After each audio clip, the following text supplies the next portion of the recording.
Right. So welcome back to the session. Today topic is friction part 4. That is pull is easier than push. If you want a friction part 1, part 2, part 3, the links was provided in the description. So kindly click the link and watch the videos. If you really like it, please subscribe my channel. So coming to the topic, push. Okay. So this is the object of mass m which is placed on the horizontal surface here, right?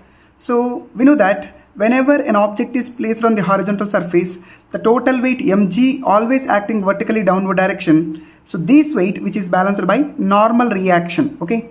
Now my applied force is pushing the object in this direction. Okay. So this force vector makes an angle theta with respect to horizontal surface. So as it is, this top component I am taking it at the bottom side. So the same force I am taking here. The force vector makes an angle theta.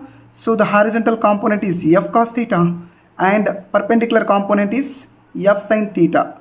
Okay. So here the total normal reaction which is balanced by two components. One is mg plus f sin theta. Okay. So due to this external force, the object is moving forward direction. So between the surface and the object, frictional force was acting here, which is in backward direction. So clearly we can understand n is balanced by mg plus f sin theta. I wrote already n is equal to mg plus f sin theta and f cos theta is equal to mu into n. F cos theta is equal to mu into n. So take substitute equation 1 in equation 2.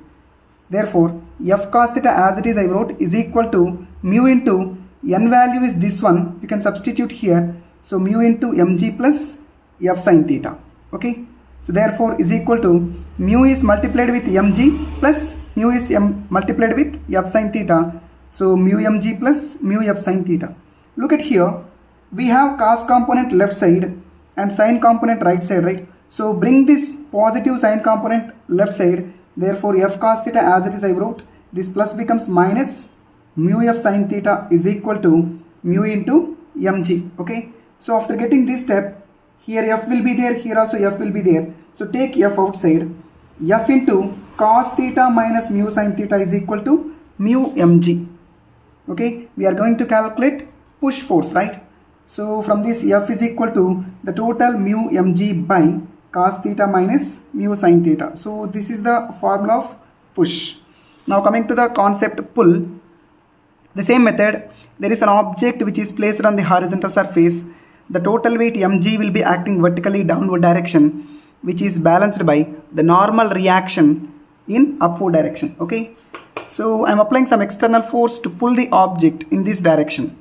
So this force vector makes an angle theta with respect to horizontal component. So that's why the horizontal component is f cos theta and perpendicular component is f sin theta. Okay. So from this diagram easily we can understand the total normal reaction plus f sin theta which is balanced by mg. So n plus f sin theta is equal to mg, right? And this f cos theta was balanced by friction. F cos theta is balanced by friction. So therefore this first equation again I am right. Let us assume this is equation number 1. From this first equation, n is equal to mg. This plus becomes minus f sin theta. Okay. Now in the place of normal reaction you can substitute this equation 2. So substitute equation 2 in 1. So therefore f cos theta is equal to mu into mg minus f sin theta. So this mu is multiplied with mg and mu is multiplied with minus f sin theta.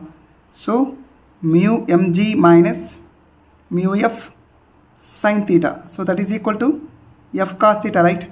So left side we have cos component, right side we have minus sin components. So bring this minus sign left side. Therefore f cos theta minus becomes plus mu f sin theta is equal to mu mg. What is the common term here? F is the common term, right?